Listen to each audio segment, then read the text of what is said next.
Okay. Yes. So we're on. Yes. Hello to the SML class of 2021. Um, it's great that we have Alex and Christian here to basically share a little bit of their wisdom and introduce themselves to the class. The whole class will get to interact with you guys a lot more during the semester. We have a few brief questions, so we'll just get started. Um, yeah, the first question is basically a little bit about yourself and what you're working on. Would Christian mind to get us started on that? We'll basically do a round robin between the two of you and then move on to the next question. Okay. Sure. Hi everyone. My name is Christian, and I've been at ANU for almost 3 years now. And my research topic is learning under imperfect environments, such as future learning, meta learning, and also learning under level noise. And I found this topic is quite a hype right now, and many people want to jump into this research topic. Cool. It's exciting to work in an area with lots of activity.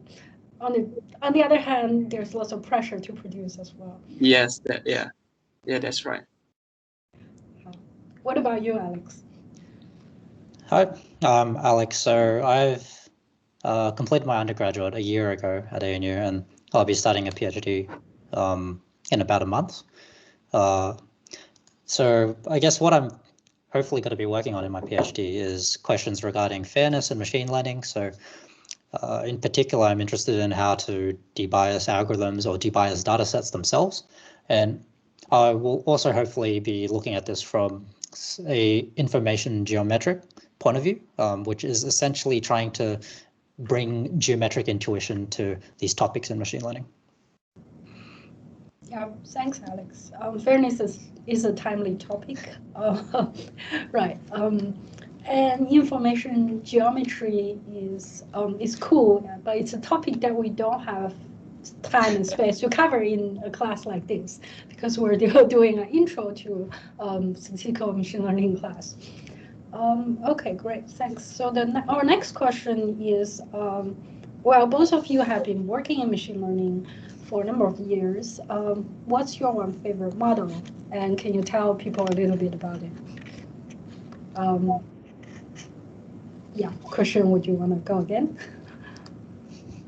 Okay, so my favorite algorithm is perceptron algorithm. It doesn't mean that I always use this algorithm in my research, but I think that perceptron algorithm inspires many modern machine learning techniques, such as deep learning.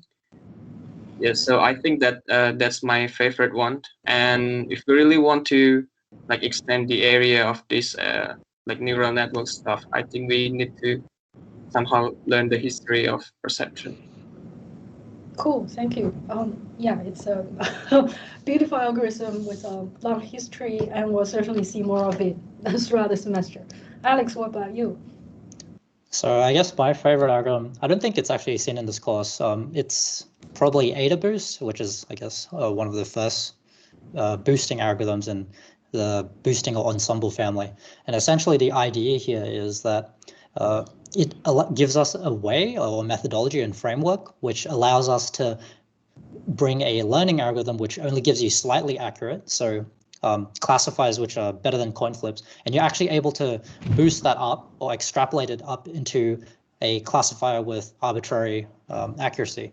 It's a really, I guess, beautiful framework in the sense that it has lots of connections to stuff like online learning, and it also appears in a social science, political science viewpoint in jury theory, which I only just recently found about. So it's quite interesting how something which is very intuitive in the sense of building juries or democratically voting can be used in machine learning in a nice theoretic way. Yeah, thanks.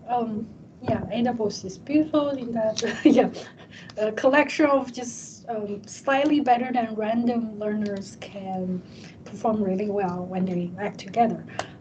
You're right that we won't get to see it in this semester. And yeah, we're happy to provide pointers if people want to read about it. So bringing closer to the class, well, you yourself learned machine learning a few years ago and tutored it as well. So what will be your advice to people studying this class? Alex, for change, do you want to make a start? Yeah, sure. I guess I have two pieces of advice. The first is for the algorithms that are introduced, you want to try and have some like two different ways of approaching it. You want to have, I guess, a well-founded theory approach, which is, I think, which has been traditionally taught. So there'll be like lots of mathematical explanations, but you also want to try and figure out intuitively what the algorithm is doing as well. And this intuition can come from many things. So for example, looking at it at very simple scenarios, or even like drawing different ideas from other fields of studies which you might study. And I find that this helps, I guess, ground a lot of the teaching in the course.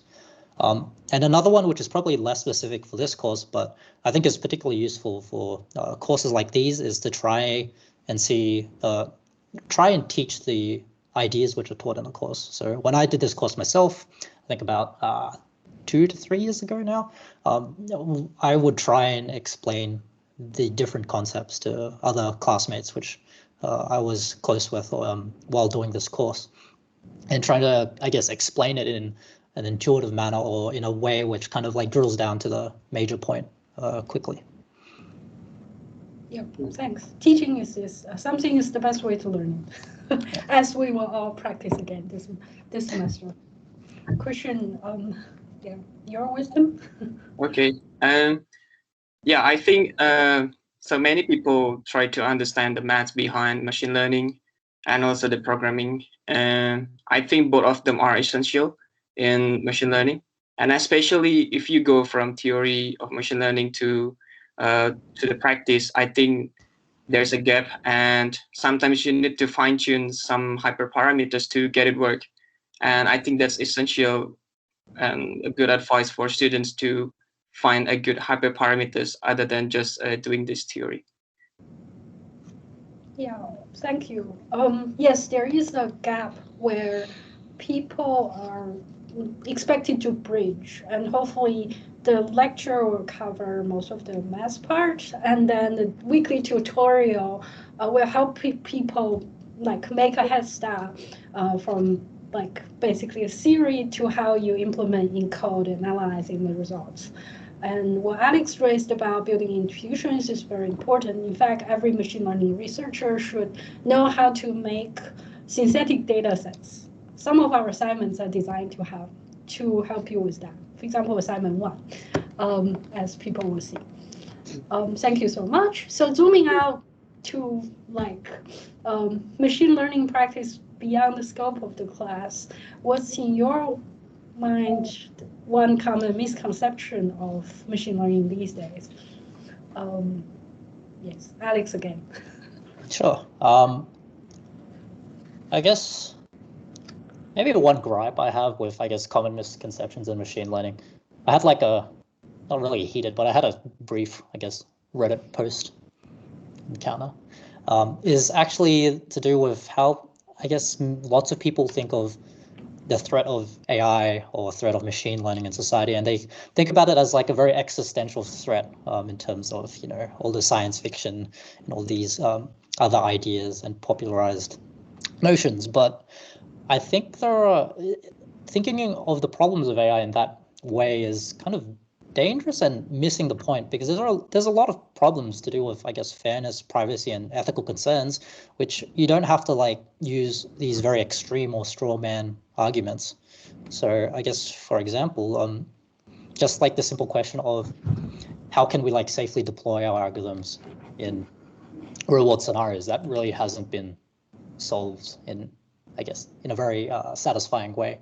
So even just these simple questions and notions of privacy and data collection are also there. So you don't really need to push machine learning, I guess, threats all the way up to this unbelievable extreme. But yeah, that's probably my biggest misconception on ML, which annoys me a bit. Thanks.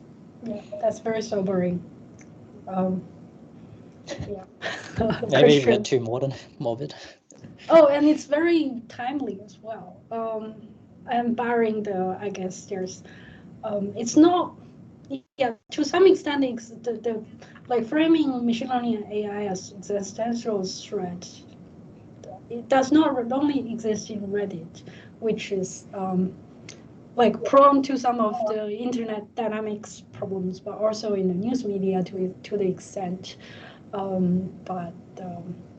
Right, sometimes you can't be over cautious about machine learning in certain areas, such as inequality and like misinformation and so on. Sometimes you can't deny the positive side of machine learning, as you said. Yeah, there's lots of open problems. So, food for thought. Great, Christian. Yeah. Right. Okay. So I have two misconceptions when I began my PhD. The first one was I thought that the more data that I have, it always yield a better result for my model, but it's not always true in practice. So somehow we also need a robust model for any kind of data. And the second one is like over parameterized networks or parameters. It doesn't somehow always tend to be overfitting to your data. So somehow a modern machine learning guys, they prove that if you learn your model with over parameterized parameters, then it has a double descent curve somehow, that it can go overfit to a certain point, but after that point, it will go down again to get better results. So yeah, I think that modern machine learning and old machine learning conception, they have to be merged together to have the whole understanding. Yeah, thanks. I very much agree with the point that you're making. I feel the landscape have changed a lot from the time I learned machine learning, where yes, just saying that you can't have too many parameters for a given amount of data, and you basically took that apart and saying if you have more data doesn't mean that you have a better model. And yes, the notion of over parameterization should be sort of, if you see a claim like that, we should look at it carefully in the modern age. Okay, thank you so much. So I'm sure the class will interact more with you and get a lot of help from you throughout the semester. Thanks for also participating in this essentially podcast test, and hopefully our infrastructure for doing streaming lectures and also team meetings for tutorials will really work. So we'll call it a day for now. Let me stop recording on the two different platforms we have. We'll take a look at the slow computer.